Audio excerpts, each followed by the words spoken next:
The morning of February 24th, 1986, seemed like any other in the quiet Van Nuys neighborhood of Los Angeles. But inside a sun-drenched condominium, a brutal struggle was unfolding that would baffle investigators for over 2 decades. Sherri Rasmussen, a brilliant 29-year-old director of nursing, lay dead on her living room floor, beaten and shot 3 times through a quilted blanket meant to muffle her screams. The scene was staged to look like a botched burglary, with electronics left by the stairs and her BMW missing. But the true killer wasn't a career criminal looking for a quick score. Instead, the person responsible was someone sworn to protect and serve. A woman whose obsession with Sherri's husband had curdled into a lethal, years-long vendetta. Before we dive deeper into this chilling tale of obsession and betrayal, remember to comment, like, share, and subscribe, so you don't miss future episodes of the Calendar of Crime. Your support helps us bring these forgotten stories to light and honor victims who waited far too long for justice. Now, let's return to the morning the music stopped for Sherri Rasmussen and the decades-long shadow cast by a killer hiding in plain sight. Sherri Rasmussen was a woman who had everything going for her, a rising star in the medical field. She had recently married the love of her life, John Ruetten. Their life together was just beginning, but they were being watched by a ghost from John's past, Stephanie Lazarus, a fellow UCLA graduate and a rising star herself within the Los Angeles Police Department. She could not accept that John had moved on. Her diary entries from the time reveal a woman consumed by rejection, writing about her inability to concentrate and her deep-seated resentment toward the woman who had stolen her college sweetheart.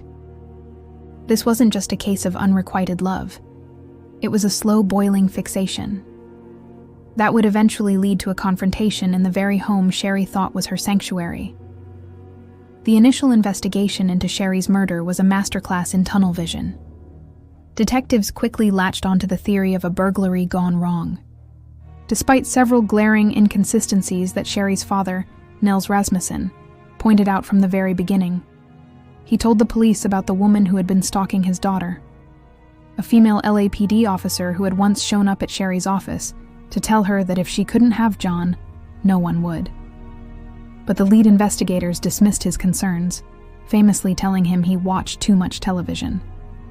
For 23 years, the case sat in a filing cabinet, gathering dust, while Stephanie Lazarus rose through the ranks of the LAPD, eventually becoming a high-level detective, working just floors away from the men who had failed to catch her.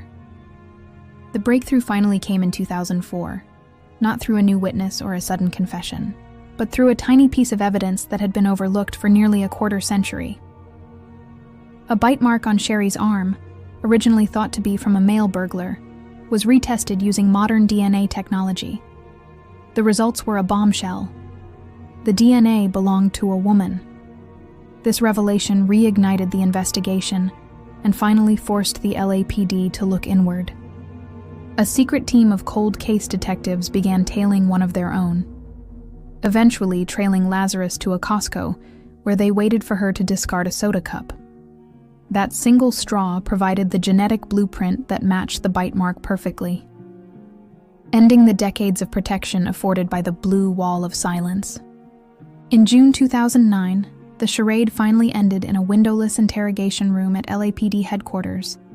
Lazarus was lured there under the guise of needing her expertise on an unrelated case, only to find herself confronted with the ghosts of 1986.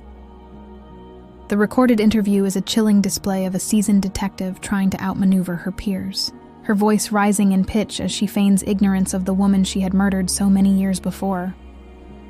When the handcuffs finally clicked shut, it wasn't just a victory for the Rasmussen family, but a stark reminder that no badge is a shield against the truth.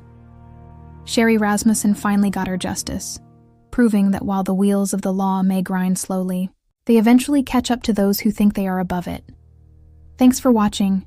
Please comment, share, like, and subscribe for future episodes from the Calendar of Crime.